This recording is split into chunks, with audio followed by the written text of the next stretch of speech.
এই ভ্যালি থেকে বেরিয়ে একই কায়দায় সামাজিক যোগাযোগ মাধ্যমে নতুন পেজ খুলে প্রতারণার মাধ্যমে সাধারণ মানুষের অর্থ আত্মসাতের অভিযোগে রাজধানীর মিরপুর এলাকা থেকে এক প্রতারককে গ্রেফতার করেছে ডিএমপির ভাটারা থানা পুলিশ। গতকাল সোমবার গোপন সংবাদের ভিত্তিতে অভিযান চালিয়ে ফারহানা হক লুসি নামের ওই প্রতারককে গ্রেফতার করা হয়।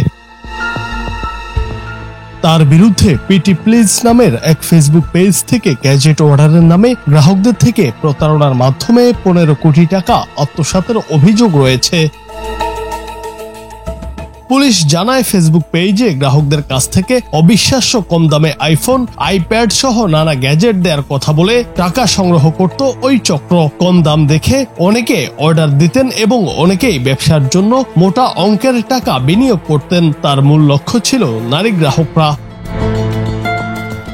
প্রাথমিক জিজ্ঞাসাবাদে প্রতারক লুসি জানায়, এই ব্যবসাটি ছিল প্রি অর্ডার ভিত্তিক, যেখানে গ্রাহকদের পূর্ণ অগ্রিম টাকা দিতে হতো এবং সাধারণত 2-3 মাসের মধ্যে পণ্য পাওয়া যেত।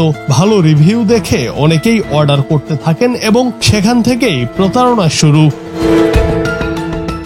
ফারহানা হক লুসি ও তার স্বামী প্রথমে ইভ্যালিতে চাকরি করতেন। ইভ্যালি বন্ধ হয়ে যাওয়ার পর নতুন পেজ খুলে একই ধরনের প্রতারণায় নামে লুসি ও তার স্বামী। জুনায়েদ আহমেদ, বাংলা টিভি।